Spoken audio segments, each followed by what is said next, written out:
welcome to Jack Dodson's Racing Insider News. We got Scott Allen and Jack Dodson. Joe is MIA. Yeah, he's on a BC. I'm not even going to get into all that. Juicy Joe's down in Louisville, and so. But he sent his friend. Yeah, and I'm a little nervous with this guy standing beside me. But hey, he deserved it. So what can you say? I mean, and of course, Joe. While we're talking about Joe Staples, yes, you won. Okay, you beat me and Scott. You won. You got the champion. So I hope you're happy. I've said it now. I've said it out loud now. So, and congratulations to Kyle Busch because he did deserve it. And I would say he was a much better person, or he's always been a great driver. But I think as a whole he's matured this year, and it was good to see. And he deserved to win the championship. He won the race. He did what he had to do. Well, and it's like he was probably, I was there, and he was probably the most relaxed guy out of the four guys running for the title. Out of all the people that are working on those race cars, he's probably the most relaxed of anybody. I mean, he's this rookie crew chief. Yeah, they had 4 drivers this year. Yeah, and he was, and it was unbelievable, and how loose he was, and that was probably the first time I've actually seen him. That I've been to a racetrack, I've been around him, and seen him as relaxed and as happy-go-lucky as he was. Usually, he's got a little bit of I got a job to do. I'm going to do, Down there, he just seemed to be a little different. He wasn't expected to win.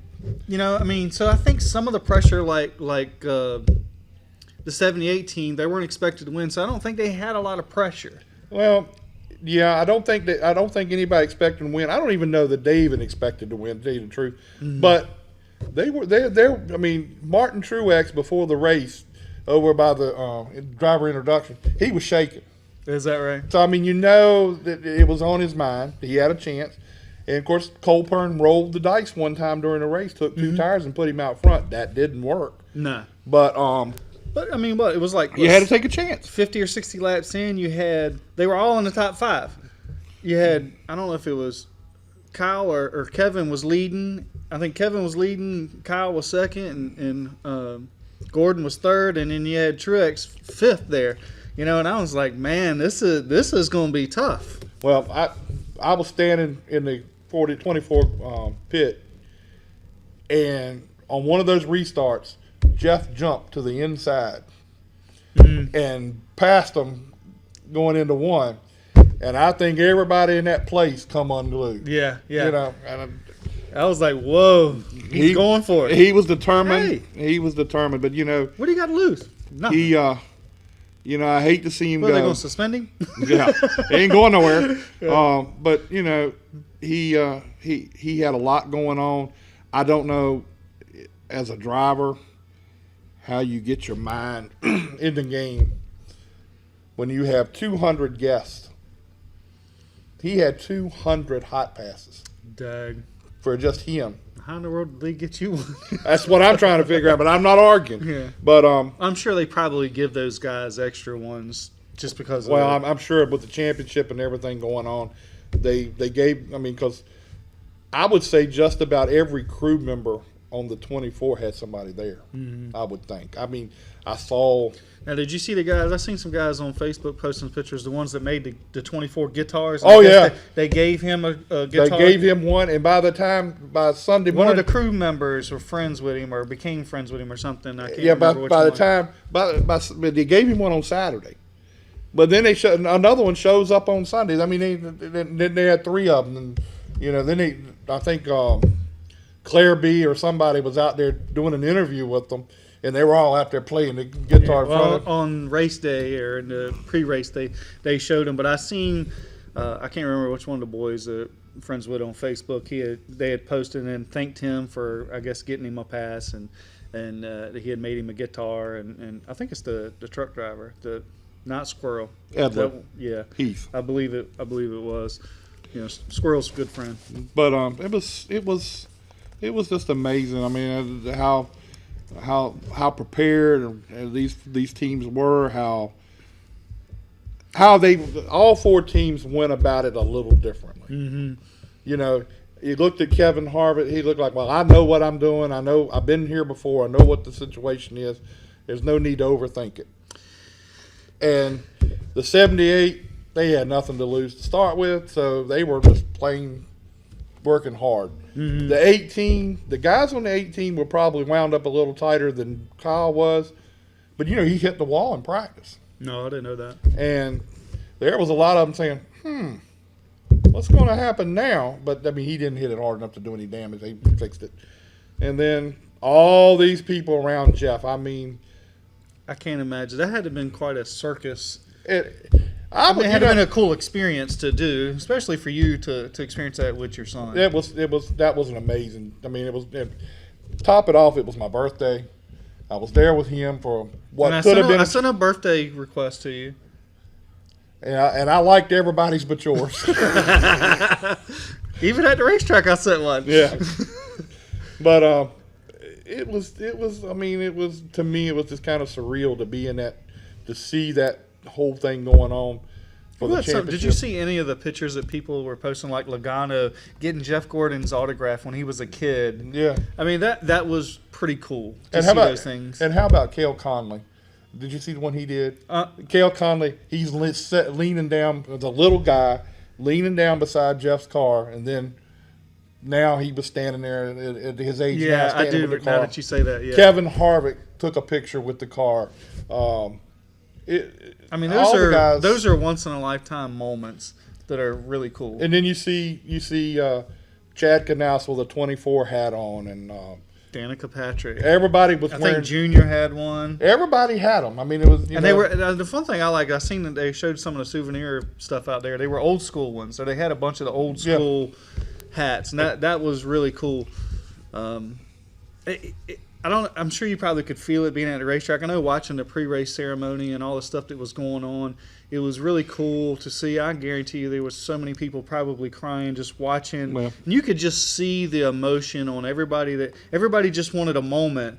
And I tell you, I thought it was really cool after the race that Jeff went over to Victory Lane and congratulated Kyle. And Kyle said, man, this is really cool to see, to not only was a teammate at one time with my childhood hero, to win the championship in the race in his final race in year, and to do it against him. That's just, you can't hardly make those things up, and that's just a cool memory you'll have forever. One of the things I saw while I was there that probably will stick with me forever was Mr. Hendrick and Jeff. There is more, and I've talked to a couple people about it. There's more there than just employer and employee. It's almost like a father figure. Yeah, and he was. Rick was really up. He was emotional. Jeff, when he saw him, was emotional. Jeff presented him his helmet at the end of the race, and it was his. I went down and watched the team take their team photograph.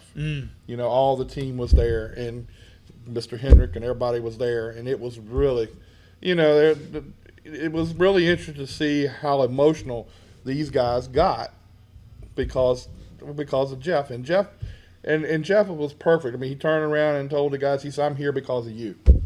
And he said, "I didn't do anything."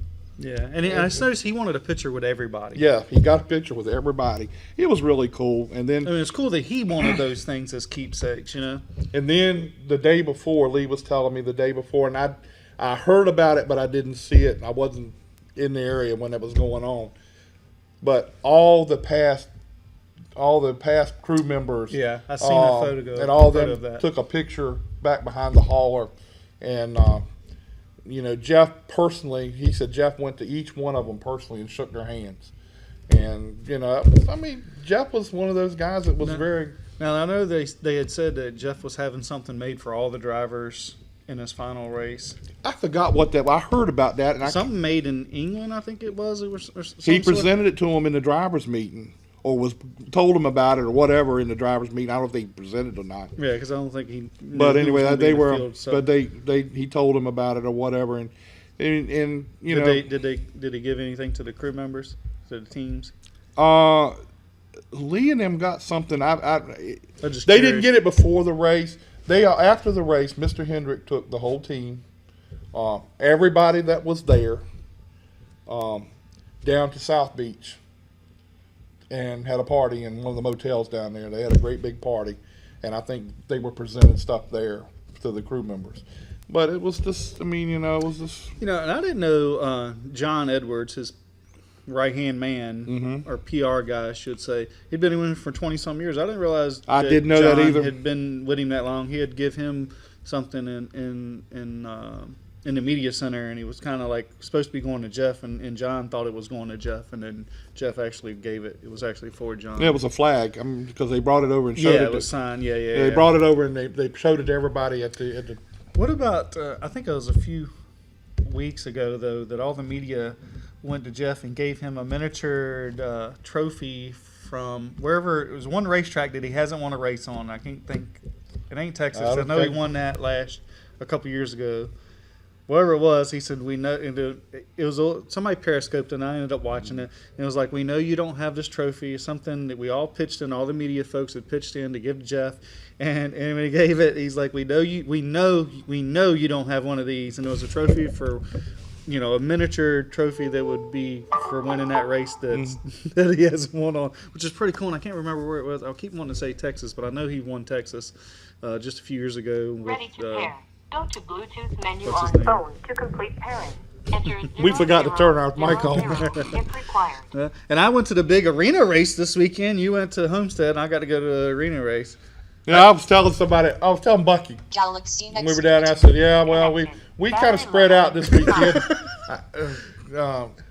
Scott went to the arena races, and Shane Law was at Myrtle Beach, and he was supposed to come on the show tonight. I ain't heard nothing from him, but I'll get him on sometime. But I said we got it covered. You know, we cover all of it. And I came to Homestead because I told Bucky, I said, because the show has my name. Did he say anything else? No, Bucky didn't say a whole lot to me after the little announcement he made. Well, I'll tell you what else I told him. I said, ask it. He said Homestead, and I got to go to the arena race. I said, he took his wife and not his husband, and I'm the husband. I said, ask him about it. He didn't ask that. Oh, Bucky, he didn't ask that. He didn't even mention that. Thank goodness he didn't mention it. But, I said, make sure you say it in front of Sherry. Well, it'd been hard because to be totally honest with you, I wasn't around her that much. I was out and about. Also, while I didn't mean to cut you off for your arena race and stuff, but we can go back to that in a minute. But Mike Kluka, who was a friend of Scott, and we got to meet him at Richmond, and we talked to him, and he is one character that, you know, we had him on the show. He's a character, but he came up to me at Homestead and put his arm around me, and he said, "This is it, buddy." I said, "Yeah, I know." He said, "No." He said, "This is it for me. I'm done." Man, he's been around for 30 years. I mean, he started in Junie Donlevy. Yeah. I think was his first good paying job. So I mean, we're going at least. Well, maybe not 30 years. He said 25 to 30. Yeah, it was pretty close to that. I didn't ask him exactly. He's been in racing, but so far as being in a Cup Series for 25 years at least. Worked with Dale Sr. Fell out of an airplane. Yeah. But he is a great. He's one of those guys you just want to have around, kind of like Squirrel that I guess we're going to have on sometime in the near future. The truck driver for the 2014.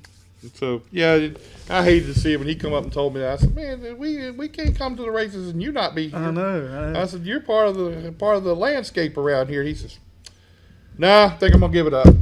So I'm going to Cincinnati. I'm moving to Cincinnati. I just can't. It's going to be hard to see him not there. And I'm sure after a while he's going to show up at a racetrack somewhere. Oh, I'm sure. That. And also, my buddy Dave Adams. We had him on the show a couple times or whatever. He informed me today. He sent me a text message today that he is leaving North Carolina, and he's going to Pennsylvania and is going to become part of Thor Sport. He's going to be the car chief on one of the trucks. Wherever Ohio. That's it, Ohio. That's what I was going to say, because I know they lost some people, and it's still kind of surprising with what's his name leaving that team. I mean, that's still a shocker. Yeah. I think he'd draw a blank. Marcus Richmond left Timothy Peters. He didn't leave. Well, he was fired like the day before. Well, anyway, I was putting it in political terms. Well, let's just call it, I guess. Let me see what's going on with Blake. Blake was supposed to call us, but I'll call him. Yeah. So we got Blake, a modified driver. No. Oh, Blake, that's right. The 78 car chief. Hey, this is Blake. The phone right now. If you leave me a message, I'll get back to you as soon as possible. Thank you. All right. Well, we're supposed to talk to Blake, and then at 7:30 we got Robbie Allison with Arena Racing, Davey Allison's son. It'd be pretty cool to. We'll probably have to have him on a few times because I think it'd be interesting to hear his story. Yeah. Of he kind of got in a bad accident, and his mom took him out and living under his dad's shadow, and how that all. Hello, Mr. Harris. How are you doing tonight?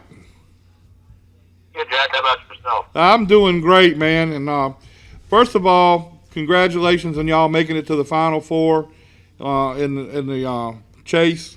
I know that was a big deal for you guys, and it was really good to see you down at Homestead too.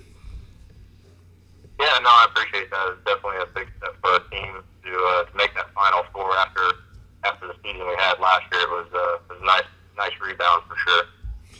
So tell us what the differences were in your mind. I mean, you don't have to tell us any trade secrets or nothing, but tell us what the differences in your mind were that made the change to make this team. I mean, you guys were probably one of the most consistent teams all year long. Yeah, I mean, I felt like that was one of the biggest things that we had going for us, even going into Homestead, was consistency that we had carried. We finished well at short track. Felt like we had probably one of the best cars at Watkins Glen. I don't think we ever finished outside of the top 10 at any of the super speedways except Daytona when we wrecked. And then our intermediate program was probably our strongest all season. So that consistency, when we went into the off season, we knew. Sometimes I feel like you got to kind of go one direction before you realize the direction you need to go. And the year prior, we had just come from having Kurt. We had decent runs, and Martin had a lot of things going on. We had a lot of stuff going on, and after 3/4 way through that season, we just realized a few spots that we needed to be off. So we had felt like we had a really good game plan going into the last winter. And when the season started, we just hit the ground running, and we put a ton of effort in those areas where we felt like we were really lacking. And our big thing was consistency. I mean, we started with the beginning of the season saying, all right, you need to go run 10th every week. Just not feeling like we couldn't do better than that, but we were like, we think we're capable of going running the top 10 every week, and if we do that, business will pick up. And we were able to do that, and running even better than that a lot of weekends. So I just think it was more of the mindset of, just getting deep into those issues that we felt like we had the year before. And when you can build decent race cars, that seems to work itself out. So. What was really neat to me, and I guess some people think I'm just one of those old sentimental guys or something, but what was really neat to me was you being in the Final Four, Lee being in the Final Four. And being down there this weekend, it was really kind of surreal to see all that going on. How did that weekend play out for you? I mean, I saw everybody from a bundle of nerves to everybody was just cool, calm, and collected. You guys seem to be going about your game plan like you normally do. Yeah, the biggest thing, I mean, it's obviously, it's hard to, you look at it from both perspectives. It's hard to not look at it and say this is the biggest opportunity, of your career. This is what everything you work towards. I mean, 2005, being doing pit stops with Lee in school, us both being on teams fighting for the championship 10 years later is huge. But at the same time, we also have to remind ourselves that you have to treat it kind of like every other race. I mean, you go in with obviously as much preparation as possible. Put all the emphasis into it. It's a huge deal. You try to let that soak in that, when you're there to try to capitalize on the opportunity, but at the same time, as far as myself and my guys, try not to put any added pressure on them as far as, the reason why you're there is because business as usual. You know what I mean? You go into those races and all the guys that are working on the cars haven't been making mistakes, and you're going to go do the best that you can do, and we try to do that every week. So, I felt like we did a decent job of that, of just trying to business as usual, because you don't want to, tighten the bolt so tight, when it comes to mechanic stuff, and you don't want to be second guessing yourself on any of that. So it's really important to just try to carry yourselves as normal. I feel like that was our plan anyway. Now, with you guys being in Denver, and of course you and I talked about it down there, that your week was kind of an abnormal week between Phoenix and Homestead, because you had to fly down to Charlotte, and then you had to fly to Homestead or wherever you went after that. How is that? I mean, how was you able to keep up with what was going on with all that travel? Yeah, it honestly, when we made it to the Final Four, it was kind of, that whole week was hectic. We rained late, rain in Phoenix, which I think pretty sure only happens when NASCAR's there. Yeah. Right. It rained in Phoenix. We got home I think at 2 a.m. We were in the shop at 6:30. We had a snowstorm coming in Monday night, so we were hard pressed to get the cars done. We got the cars done, I think, around noon Tuesday. Got those guys on the road, and they ended up getting shut down in Colorado a couple times, but went straight from there. Myself, a couple of mechanics, and Cole, our crew chief, we went to the airport just because there was a few of us. We flew commercial out to Charlotte. Got there about 10 o'clock that night. The next morning, we were at NASCAR at 8 a.m. ready to go for inspection.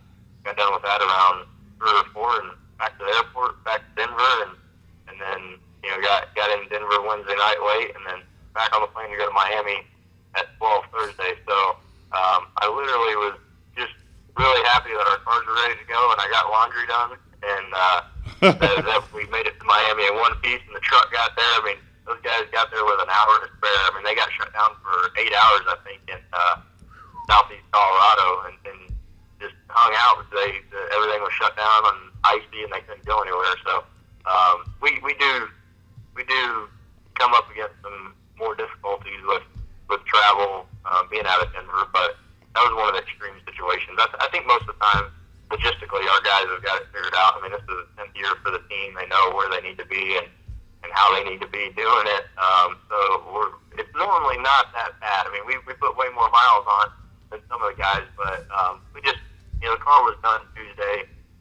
We had to be in inspection Wednesday. We felt like, normally we would send, most guys would just go from the shop, I would say, when we would continue to do our prep, but because it was in between Phoenix and Homestead, we felt like it was, because we were available to be there, that we needed to be there. So that's why we went down to that Charlotte inspection, but definitely made for a hectic week.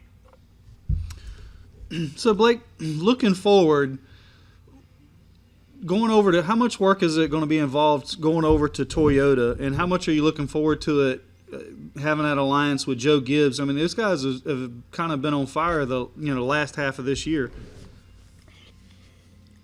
Yeah, it's definitely going to be a lot of work. We know what we've got ahead of us. We were talking the other day on the way home, Sunday night after the race. They're like, man, now we got to start thinking about this manufacturer swap thing, because the road crew hasn't been burdened with any of that, really. I mean, we talk about it. Cole stays pretty tight on what the preparation and plans are, but as far as myself and the media road crew, we've been so focused on the championship stuff that we haven't had to mess with much of the manufacturer swap, except, hey, make sure we get this or we get that, kind of prepared for the off season. But it's going to be a big deal. I think we definitely enjoyed working with RCR. Those guys treated us. There wasn't a time I couldn't go down to any of their teams, and they treated us like had we prepped out of their shop every week. I mean, it was a great relationship we had. I look forward to building that type of relationship with all the Gibbs guys. Obviously, they've had their stuff together with them winning the championship. It's not I don't think the game product can be bad at all. So, the manufacturer stuff, but essentially, for the people that don't know, I would say feels like 90% of your stuff in house is going away. Chassis, all the bolt-on pieces. I mean, we're going to be doing more of what the Gibbs stuff's doing. We do a little bit of the stuff components in our shop, but for the most part, that was stuff that was all specific to RCR chassis. So it's going to be essentially, when we left, when we were loading the Homestead cars, they were cleaning our assembly shop out, and they were going to redo the floors and doing that. So when I get back, Thanksgiving holidays, we'll be bringing in new stuff, and off we go. So it'll be a busy off season. Sure. So you guys will be getting like A-arms and truck arms and all those things, parts and pieces from Gibbs? Yeah, so like we would make the truck arms, upper control arm, in-house. We build our own exhaust, but there's certain types of truck arms that different teams run. So even though they may be the same length, or they may just have different bolt-on brackets and all that stuff, and whatever they do is essentially what we'll be doing. So they may have different track bar mounts and shock mounts, spring mounts, and whatever they use, we'll still have it, be building essentially new stuff. So even though like a lot of the lower control arms, spindles, anything like that we would acquire from Gibbs, or buy from Gibbs, we'll be getting that, but there'll still be plenty of stuff that we manufacture in-house as well, but it'll all be different. So it's essentially starting from scratch. So, now, will you guys be getting new chassis or building new chassis? Because y'all's other chassis are kind of RCR chassis, or will y'all clip them, or how is that process going to work? Yep, so we'll buy the chassis. That's what we were doing from RCR anyways, is we would buy a chassis, get it out. We would hang the bodies in-house. We have all the tools necessary to do that. We can do all our own body scans and overlay to make sure what we're building is, typical of what they're wanting to see body build wise. That's the big thing with those partnerships is, those guys go to wind tunnel and those guys are building this or doing that. You get to lean on them for that information on what you need to be doing for a good starting point. So. Well, it looks like it's going to be a long off season for you out there in Denver, getting ready for these new cars and stuff. Blake, I appreciate your time tonight. We really appreciate you taking time out. I know it's the holidays and everything, but I want to say congratulations to you. Absolutely. And really, you're one of my favorite people. And wait a minute, you told me that earlier today. I ain't talking to you. And but I really enjoy. It was really big for me to see you and Lee and the guys that did that this year to get into that Final Four. I was kind of probably, I'm not your dad, I'm not anything like that, but I was probably just as proud of you as I was of Lee to see you guys doing that. Yeah, no, I appreciate that. It was definitely a cool thing to be a part of, and definitely that at the end of the race, when we stop the cars side by side and Lee's over there next to us, that's a cool thing, man. It brings you back, reminds you where you're at and what you've done the last 10 years to get where you're at, and that was definitely a weekend I won't forget, and we'll go hard at it this winter, and hopefully we can all be there side by side again next year. So. Well, let's hope so. Anyway, Blake, we appreciate it. Have a good Thanksgiving. Have a good Christmas. And after the first of the year, we'll get you back and see how things are going for you. All right, I appreciate it, Jack. All right, we appreciate you, Blake. Thanks a lot, man. Thanks, all right, thank you. That is pretty cool. Yeah. I didn't realize how much stuff they do in-house. I didn't know it was that much either. I was assuming, and especially with the amount of guys that they don't have. That's. I mean, you got to tip your hat to those guys. Oh, they do a lot of stuff there, and it's really amazing to me. I was talking to Blake one time before, and I may mess this up a little bit, but But I'm not understanding. They have a truck that leaves every week. Yeah, they have two truck drivers, and they swap every week. One works one week, and one works the next week. And they go out and pick up stuff and bring it back. Go out and pick up stuff and bring it back. And it's probably going to be very hectic doing that this year to have to bring all that stuff back this year. Hanging their own bodies and stuff. Just Casey, I don't know if he answer another. Is he supposed to call or you call? I told him we call him. We got Robbie Allison coming on here.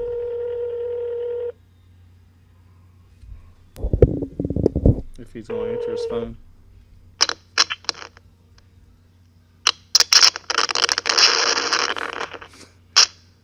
Hello? I think we might have to call him back.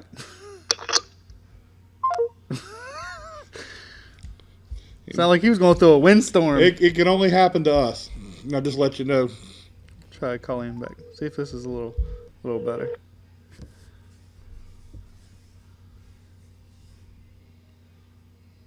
Hello? Hey, Robbie? Hey, can you hear me now? Yeah, I got you now.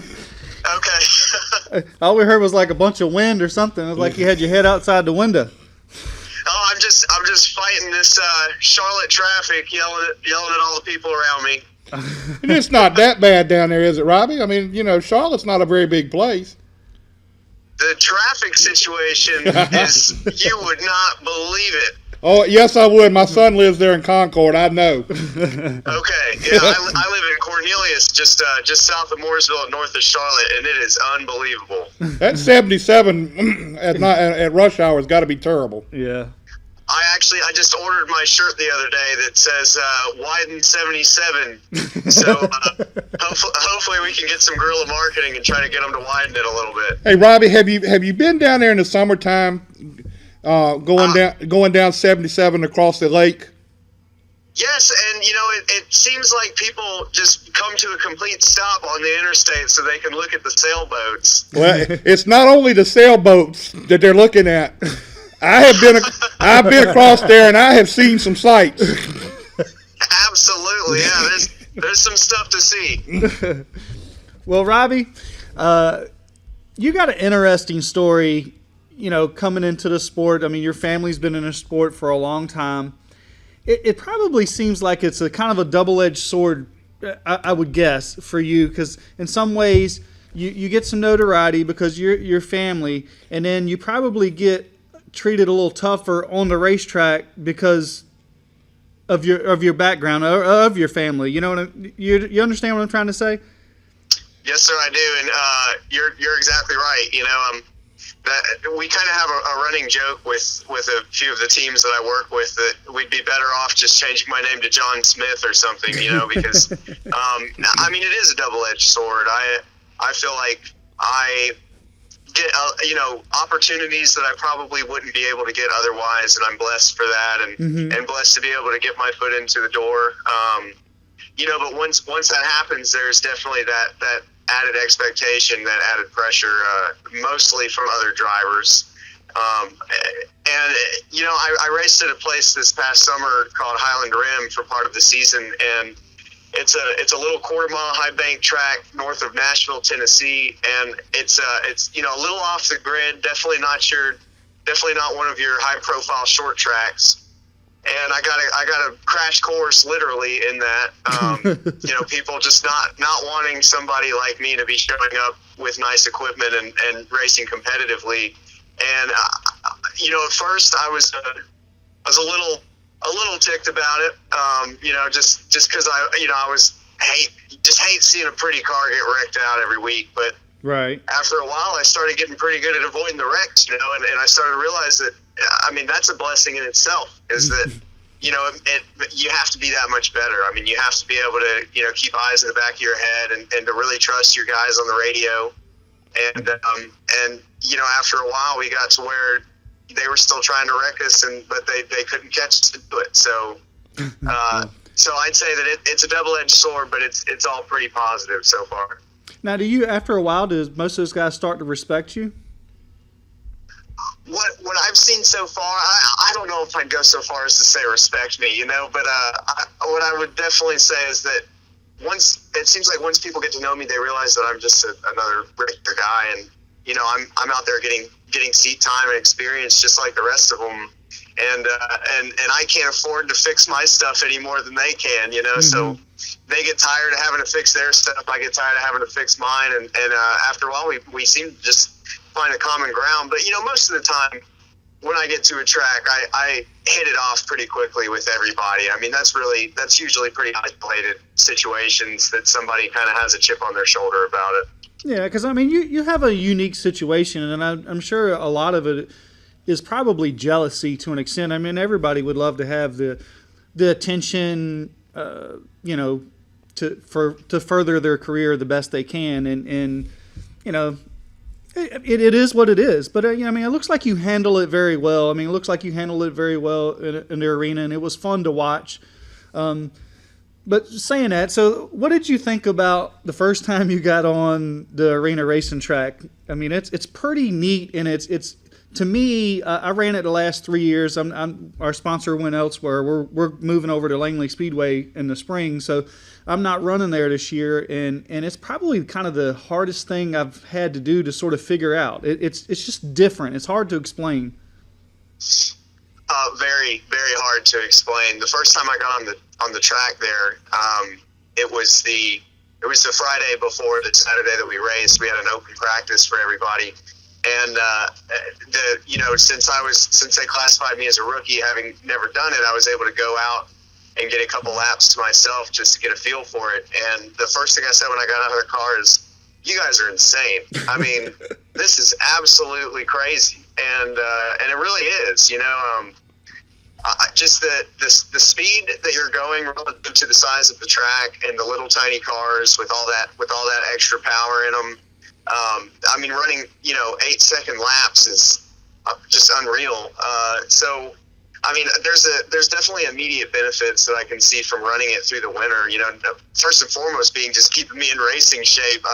Lauren Rainier, my coach, manager, best friend, he and I were laughing on the phone because I was saying, I'm going to be in mid-racing shape come February when it's time to get back into regular race cars. And so keeping those quick reflexes about you, being aware of your surroundings, managing traffic at a really high rate. I mean, these are things that, you can pick up on right away from doing this deal. And I will say that, they don't look like much, but I've been icing my ribs ever since I got back from Richmond. So I can attest to the fact that they are not for wimps. Oh, that's funny. Well, Robbie, you got another blessing in disguise when Scott didn't come back this year. But I did a lot of stuff like you did the other night. I got mad and you got to do what you got to do. Robbie, I wasn't there the other night. I was down in Homestead, but I've heard some stories. So you give me your side of the story, how things went the other night. Okay, I'll do my best. Well, for one, I can say it is almost impossible to tell turns 1 and 2 from 3 and 4. I felt like Michael Waltrip at Bristol. Like, I had no idea. They were like pulling in 3 and 4, and I was like, where is that? So, yeah, we qualified for the A main. I think we were 5th or 6th fastest in qualifying. So we qualified for the A main event, which we were happy about. And then we didn't realize that we had actually stripped some safety wiring out from the right front tire. And so somehow I managed to make my way up to the front row in like a lap or two. I'm not sure how that happened, but it did. And then my car didn't go. And, those little tracks, if you're starting on the outside, you can't go low, and you definitely can't go high. And so, but my car wouldn't go forward either. So I was like, oh Lord, I know they're coming behind me. So we did end up, having our first little meeting with the wall there in the first race, and we're out early on. I think after 2 or 3 laps, but because there was like 15 cars there total, and 14 qualify for the top dog event, which is the main event of the night. So even though we weren't able to finish the race, we were able to fix the car and still qualify to start last in the top dog event, which was great. I was super excited about that. So we got the car fixed. The toe was still a little knocked out, so the car was kind of twitchy, but it was good enough to get it rolling. And And then after that, I just felt like I was at calling it Coliseum is the right way to put it, because it was about like chariot races or something. Just wreck after wreck. I don't know if there's a single car except for maybe that Camden Testerman who was just driving like he's been doing it his whole life. I think just about everybody was involved in a wreck at some point, and he might have even been too. But yeah, he was out on that first caution too on the A main. Okay, yeah, and that first caution, that wreck happened so fast in front of me. All I could do was slam the brakes and try to spin out to avoid them, and that's why I've been icing my rims for the past couple days. But yeah, then I got a chance to go up on one wheel and smash into the wall, and that was a whole lot of fun. That was an absolute blast, let me say. And the other thing is that I was wildly impressed. I told Ricky Dennis, the guy that runs the series, I told him that the thing that most impressed me was that I got up on one wheel and smashed into the wall with a little help from Cody Carlton, the two-time track champion. And the car came back down on its wheels, and I started it up and kept going. I was like, what in the world, could not believe it. Hey, I rolled one over on the backstretch and come back and finish second. I almost won it, but yeah. So, I mean, you can beat them up pretty good. You got to protect the front wheels, though. That's like the weak point of them. Which I knew that, and that's why I rolled back around and let Cody Carlton know that I wasn't happy with his help into the wall and knocked his toe out of his left front tire. And we haven't had a chance to speak yet. I don't have. I'm one of those guys that what happens on the racetrack, that's competition. We're all there to either have a good time or to win or to get experience. Whatever your reason is for being there. You're there and you're strapping on your helmet and getting in the car, so I commend you for doing that. But, I will say that, and I haven't had a chance to speak to him yet, but I am going to speak to him next time I see him and let him know the same thing, is that, he's a back-to-back track champion, and I give him a ton of respect for that. I'm not racing for points out there. I'm racing to stay in shape and to, get more experience. But if you're going to be trying to flip me upside down and put me in the wall, then I'm going to make it my priority that you don't win another championship. So I think we'll probably be racing each other a little more clean next race. Well, I tell you what, I can't wait to get. Me and Robbie's going to get along real good. I can't wait to get to the arena races next week. Next time you come here, that's going to be interesting. Very exciting, I'm sure. I'm not sure how he'll take it yet, but I'm not letting off of my boundaries. So we'll see what happens. Well, you got another former track champion I hear coming. He just now told me that Scott Perlman's coming back next week or the next race. So that ought to be real interesting. But I'm going to inform you of one more thing. Okay? Don't take this offensively or anything, but there's going to be another car coming out there sometime. And even though our names are the same, I have nothing to do with it. All right, I'll keep that in mind. But look, you're going to Southern National this weekend. What you doing down there? What kind of racing you doing there? Yeah, actually, very, very excited about this weekend. We were able to go up to Southern National in Kinley, North Carolina, a week and a half ago, and meet these awesome guys named Wayne and Tim Goss, who they own a Charger that they run it as a limited late model sometimes too. But that was my first time getting into a rail late model body and testing that, and had an absolute blast. We were kind of just going out there just to see what it felt like. They offered for a test for us. We covered the tires and gas, and then they let us get in a ride, and they were so impressed with me picking up on it right away that they decided to go ahead and ask me if I wanted to race in the Classic and Charger division this weekend. So of course I said absolutely, I'll be there. So we're really looking forward to that. So let's go. So Robbie, what is your long-term goal? I mean, I know most people, they've started this a lot sooner than you, and it's probably been kind of, you're starting this a little bit late, so it's a little bit of probably a disadvantage age-wise. But are you trying to go to do this for a living? I mean, is this your long-term goal at this point?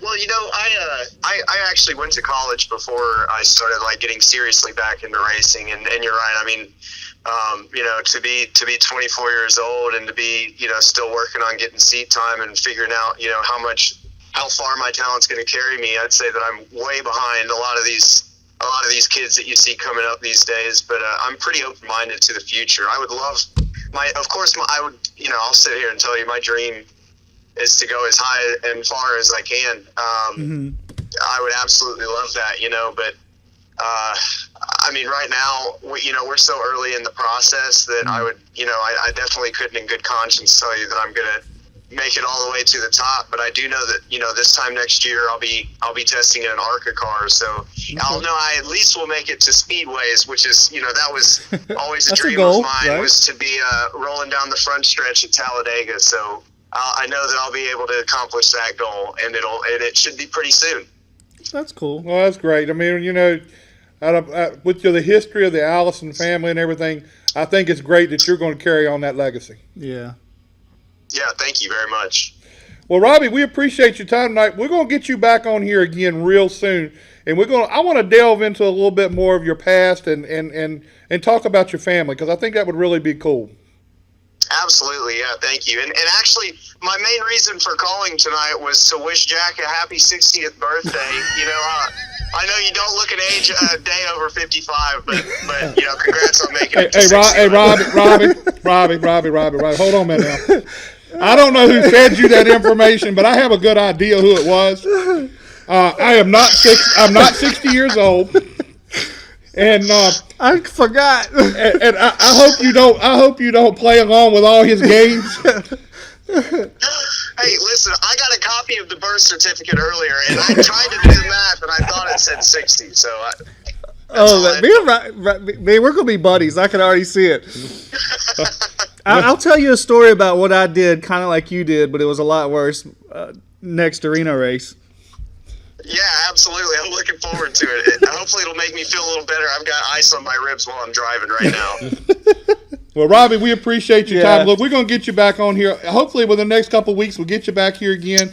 And after the next arena race. Yeah, and we'll delve into after the next arena race. And I'm sure it'll be exciting. Hey, I'm going to try my best to be there, too. I want to see it. All right. Well, hey, thanks a lot, guys. And it was a pleasure talking to y'all. Well, it was a pleasure talking to you, and we'll get you back soon. Yes, sir. All right, man. Talk to you later. All right, see y'all. That was pretty funny. I mean, he really has. He was a lot more approachable and stuff than what I was expecting from him. Yeah. You carry the name Allison and all the things that the Allison family has been through, and I mean, they're one of the biggest families in NASCAR. I mean, you got to think about it. Both Bobby and Donnie and Davey won races, and they were all successful. But I was riding down here tonight, and I got a long ride to get here, so a lot of things crossed my mind. But one of the things that crossed my mind is I remember back when we lost Davey, seeing Robbie. 2 years old, or 2 weeks before 2 years old. I heard him talking about it, and that was kind of interesting, and of course, my daughter was an avid Davey Allison fan, so that was something she really enjoyed to keep up with, and so she's involved in knowing about Robbie too, and how he grew up and everything, and maybe sometime we can get him and Liz together, because I really like to get Liz on here too. And talk with her, because I think that would be really cool. We're supposed to have Mario Fiore. He's supposed to be calling us any time now. He's at a party tonight at Stewart Haas. What's he doing over there? He's got a couple former crew members or something that's working over there, and they invited him down for a party. But he's supposed to be calling us in a few minutes. Yeah, that was pretty cool. Robbie was very much approachable, and it was nice. And him and Cody did get into a thing. Cody just got into him a little bit, and these cars, they flip over really easy. Now I understand why Cody put on the Facebook thing, I need to make a surprise appearance. Yes. I got it now. It just dawned on me. Yeah, that was it. And I love Cody. Cody's been, he's got a good deal going. He's got a good big sponsor, and they got a 2-car team there, and it's working out good for him. And he is he's the big guy on the hill. Won 16 out of 20 races last year, and that's pretty remarkable with somebody like Scott Perlman running against him, and that's something to be said for that, for sure. So. These cars flip. Almost sometimes you don't even need any help to flip them over. I mean, you could go down in the corner and flip it over by yourself if you wanted to. So those things it does happen easily. And I know early in my career, I don't know who did it to me, but somebody kind of did the same thing that happened to Robbie, did it to me, and I had Josh Ayers was helping us kind of on the car the first couple of years, and I said something to Josh about it, and he's like, look, I'm going to tell you, these cars, it doesn't take, unfortunately, it just doesn't take but a very little to flip somebody over. Are you Facebook calling? That's still a phone call.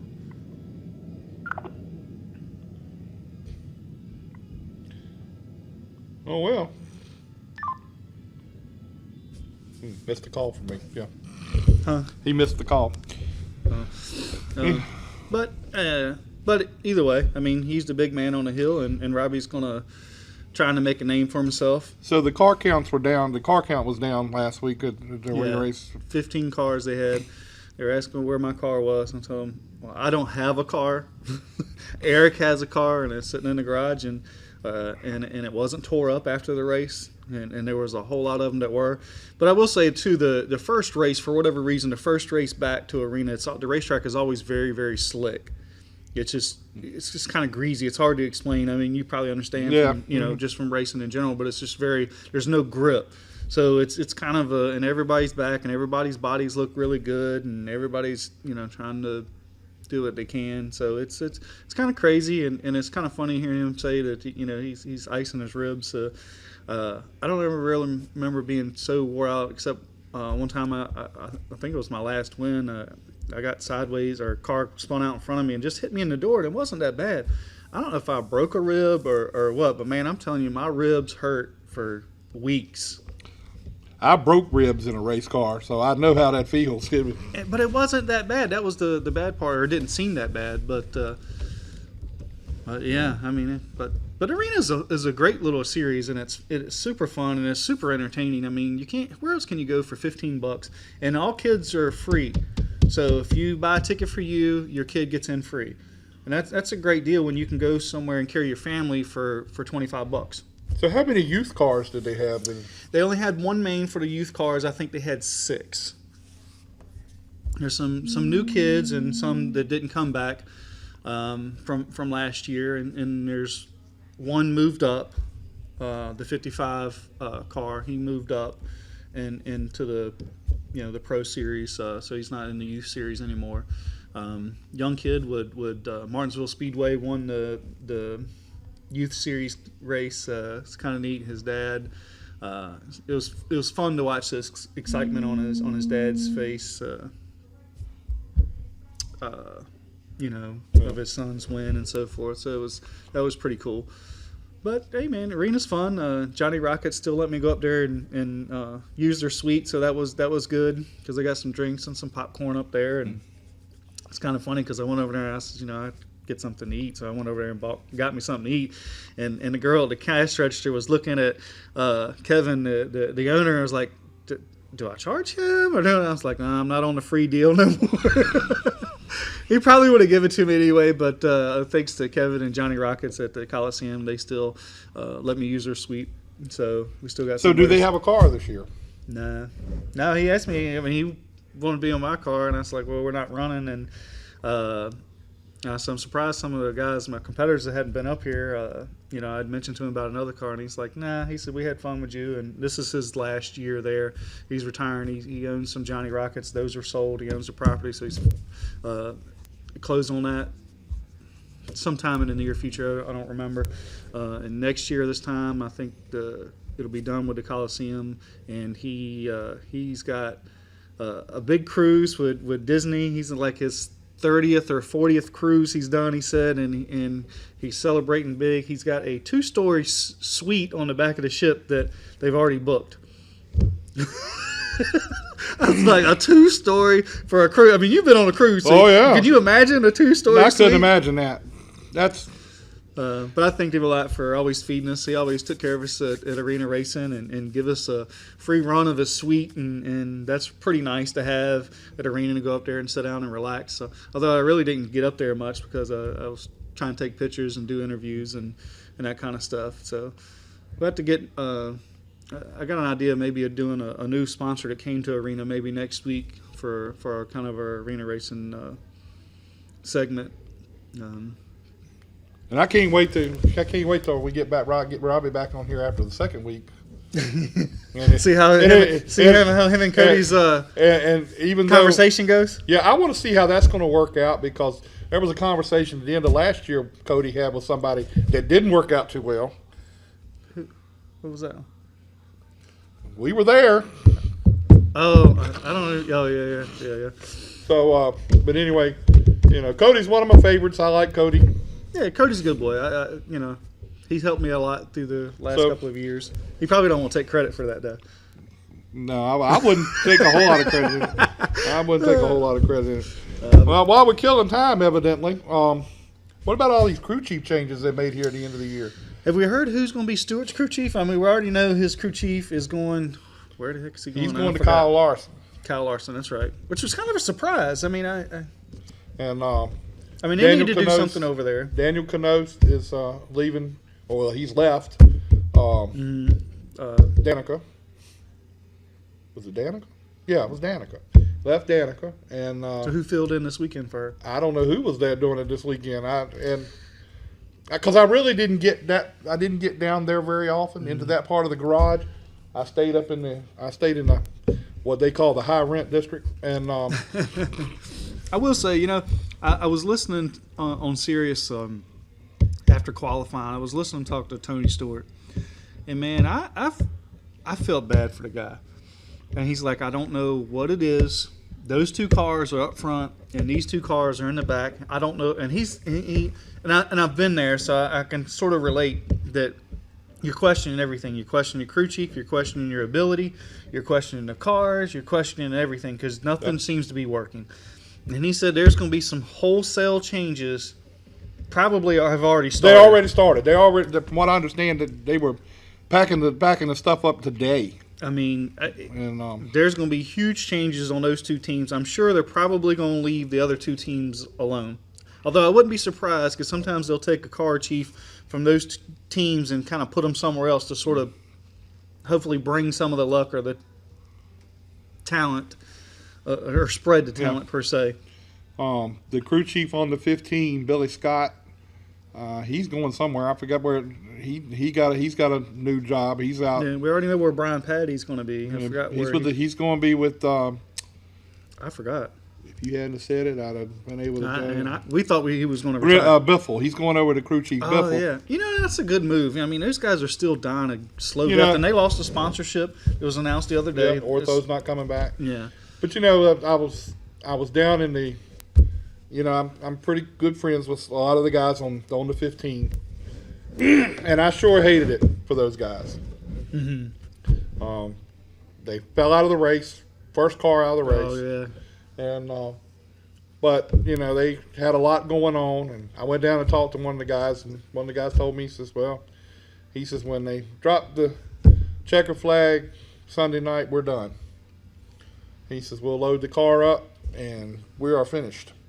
But it was kind of funny that during Saturday afternoon after the last practice, the guys took their crew shirts off and threw them to the fans. Oh, really? And, that's pretty cool. And, they threw them around and got rid of them. And did you hear anything of what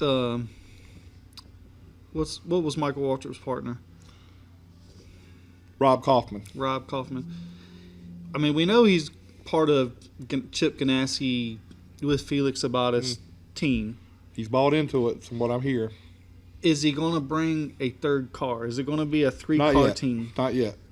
What I understand, that's not going to happen yet because they want to be able to get them other two cars up front and get them running on a regular basis. In the last year they were.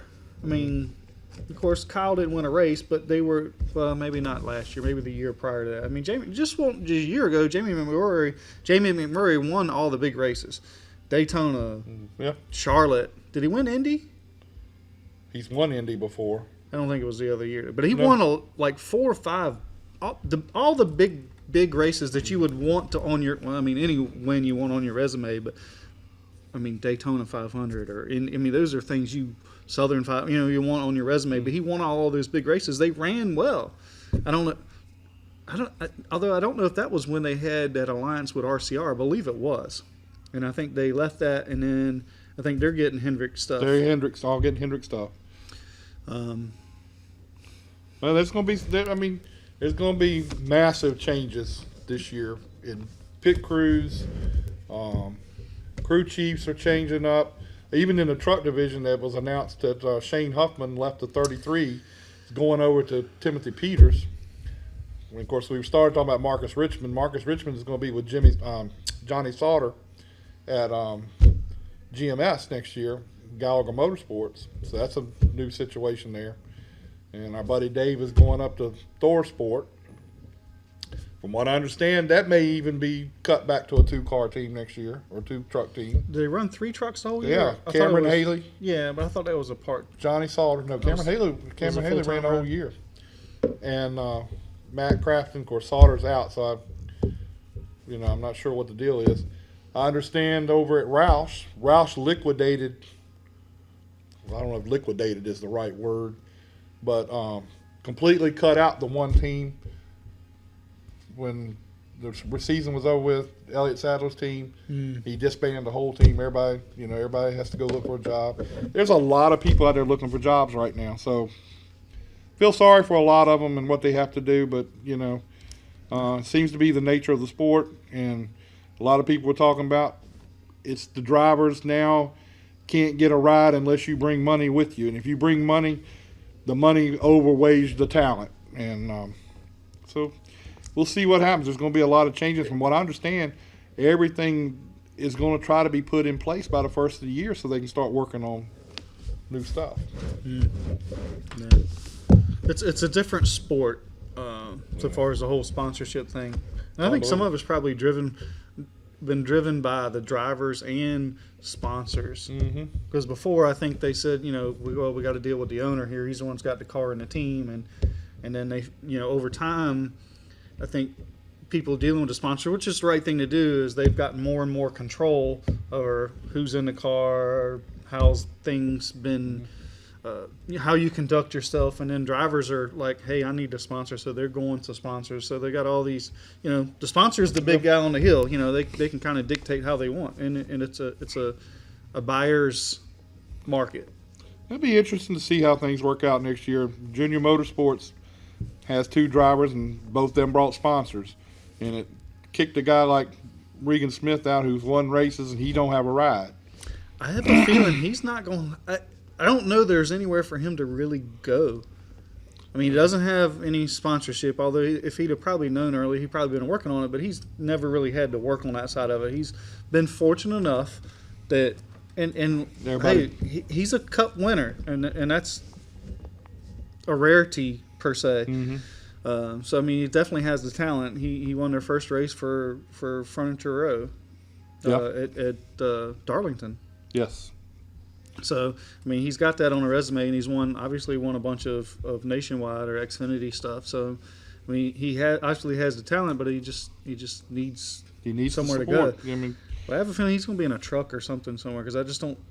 He'll find a ride somewhere. It may not be where he thinks it's going to, not be in a situation. Right. But sometimes you back up a little bit, and well, it's not his first time going back up. I mean, he was out of Cup for a while before he got that 78 ride. Yeah. And the only reason he ended up out of a job at that time is because Kurt Busch became available. And then just coincidentally, after Kurt was sort of leaving, then Martin Truex became available. And it's been a good fit for those guys. Yeah. And I understand that there's still some talk about a second car at Furniture Row, but nothing's been. I keep hearing it's a possibility, but then again, maybe not till next year, not till 17. Mm-hmm. I don't know. It's interesting. Yeah. Well, we've seen Todd. He's going to be full-time Xfinity next year. Nothing really materialized that they were happy with as far as the Cup, and he couldn't move up because of what's in front of him, that RCR right now. I mean, well, they have a slot for another team. They just can't get enough sponsorship. Is from what I understand. And I know Brian Scott wants to move to Cup, and he's shopping that around. Yeah. I mean, that's pretty much a known fact. I don't know where Furniture Row would be a good spot for him. That would be, yeah. If he could take his sponsorship and go to Furniture Row, that would be good. And that's a family deal. I don't know how much it is, but it's going to be interesting to see where everybody plays out here in the next couple weeks. I know there's going to be some more sponsorship announcements coming up in the next couple weeks. Probably somewhere around banquet time. I heard there's going to be a sponsorship announcement over at Hendrick. So, and we had last week when you weren't here, we had the Drive for the Diversity program. Those guys will be announced championship week or that weekend. Yes. So it'll be interesting to know who made it, who didn't make it. See how Macy did. I know Jefferson said they were impressed with her, but she still has a lot of time. I was thinking she was 15. She's only 14. Yeah. And that's pretty good. You're right. It does have plenty of time to get somewhere else. Anyway, well, that's our show for tonight. Evidently, Mario got tied up in his party. Hate to see. Thanks for Kyle for coming by. Yeah. Thanks, Joe. He might have to be a permanent fixture. You gonna be a rider? You're right about that. We ain't gonna be no. Anyway, well, we appreciate it, and first of all, I want to thank all my racing friends out there who sent me happy birthday on my Facebook. A lot of them did. A lot of people came up to me at Homestead and wished me a happy birthday. A couple of them came up with the wrong, the wrong birthday. The birthday? The birthday. You look good for 60. The wrong years. And also Robbie Allison. Hey, that was pretty funny because I forgot about it at that time. and Robbie Allison, I'll see you. You will pay for that one. Did we know who we're going to have next week yet? Well, I know one person definitely we're going to have is Edwin Pardue. He is in charge of the new Dominion Raceway just taking the place of the old Dominion Speedway up there. We're going to have to ride up there one day because this supposedly huge the asphalt's been down, the infield is fixed. They made a few laps. The other day there was a couple GoPro cameras and they filmed making a couple laps in a couple late models. But I mean, they got a road course, a go-kart track. The regular racetrack and a drag strip, I believe. They got a drag strip supposed to be coming in too. So they're going to have a huge motorsportsman. Anyway, he's going to be with us next week. He's already verified that he can't wait to be on the show next week. Hopefully, I'm going to work out with trying to get Squirrel on here within the next week or two. That'll be a cool But show. the thing about it is we're looking at a lot of people that effectively start their vacations tomorrow. I mean, right from the weekend. All the road crews who don't get much time during the year usually take their time off now and leave everything to the shop crew to start working on for next year. So a lot of people are going to be out and gone. So maybe we'll be doing a lot with the arena race in the next few weeks. We'll be down at Southern National this coming weekend on Sunday for the late model race. So if you're there and you see us, come over and say hi. And make sure you don't grade me by him. Wish Jack a 60th. Evidently, that really worked out good for you, didn't it? It did.